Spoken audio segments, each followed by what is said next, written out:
Hey guys, and welcome to yet another episode of Limitless Studios TV. This is going to be a continuation of our last episode number 52, where we talked about miking cabs, and basically it was a whole update to our guitar recording video. So this week we actually left out a few things from that video, and we're going to talk about them here. As always, check out our forum, limitless-studios.com. Click on the forum link and register. We've got like 190 members or something like that now. Almost 200, which is pretty awesome. Yep. And lots of posts too. Yeah, lots and lots of posts. Yeah, keep on checking back there, and we answer questions regularly on there. Also the live stream at live.limitless-studios.com. And we stream on Fridays and on Sundays. Fridays around 7:30 p.m. Eastern Time, and Sundays around 3:30 p.m. Eastern Time. So what did we leave out? Well, one of the things we left out in the last video, we didn't talk very much about it, and it's pretty important, and that's to have a good tone before you even start to mic up the cab. So try to get the amp and your cabinet sounding as good as possible in the room, and then go ahead and stick the mic on there and go from there. Also, we actually got a few comments about explaining dual and quad tracking. Some people were asking whether or not dual and quad tracking was taking the first track and copying it to the second one and panning them, and then taking the two tracks and copying them to do a quad track. That's not how it works. No.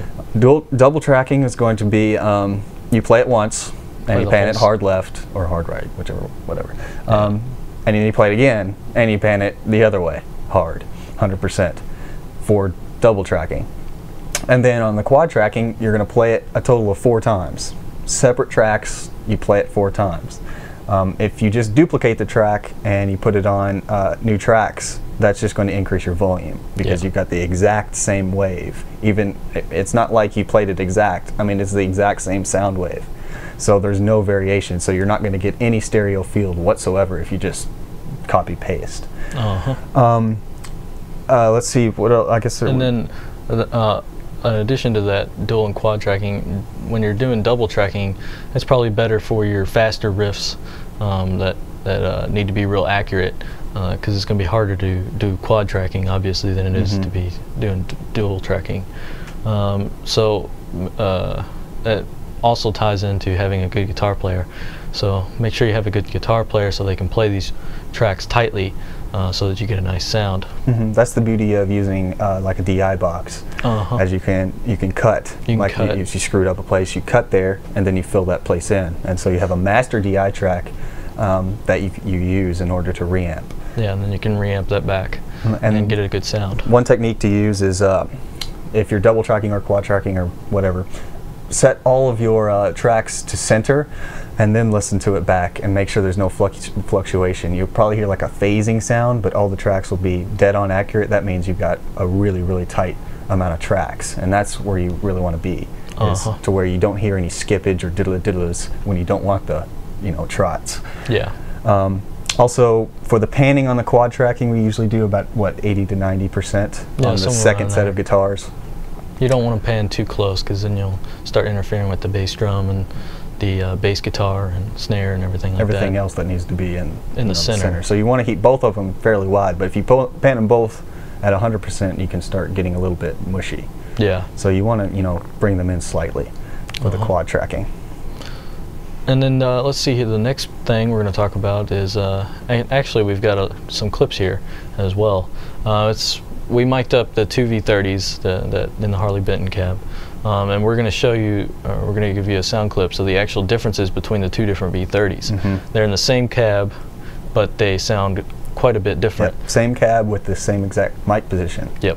So let's go ahead and take a listen to that comparison. Yeah, and before we do that, these are in mic position 3. Yes, so mic position 3. This was our favorite mic position, and we mic'd them both with mic position 3. So take a listen.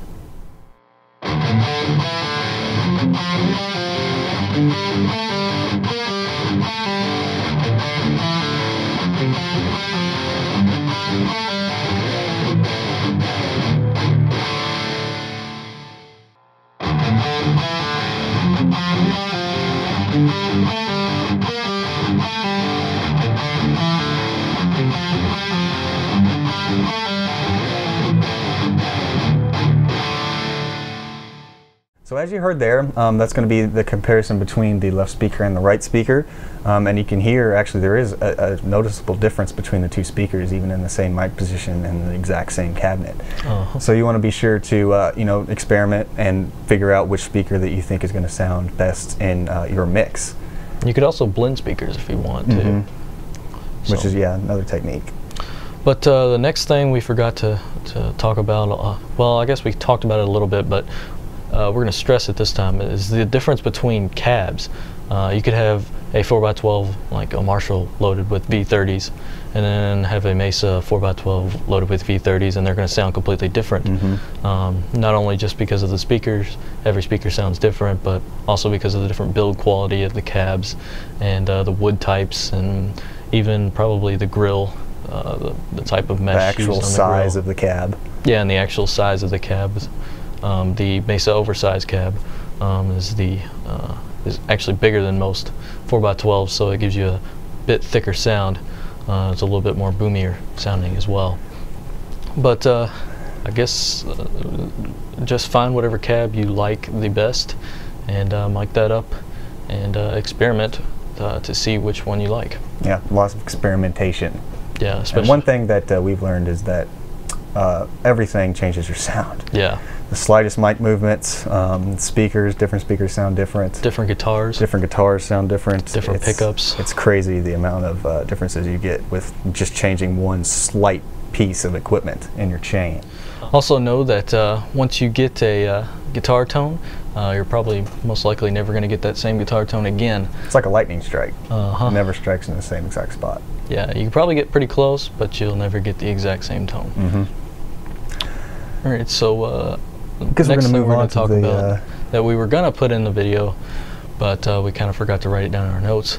It was amp blending. You can blend different amps together to get a nice different type of sound that you won't get out of one single amp.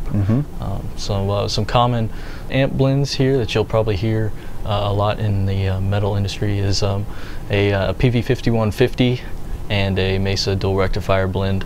The dual rectifier has like a low mid growl, and the 5150 has a nice higher range fizz that really blend well together.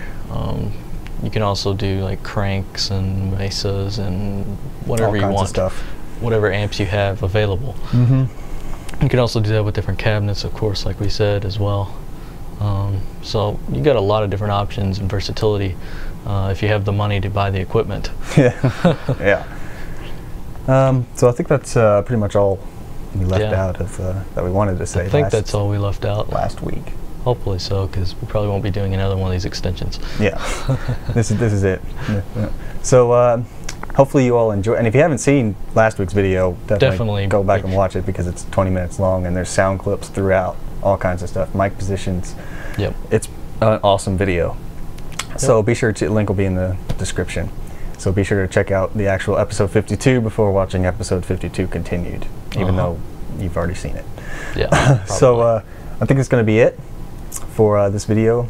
Be sure to check out our forum and all that stuff. And we will see you next week in an all-new episode of Limitless Studios TV.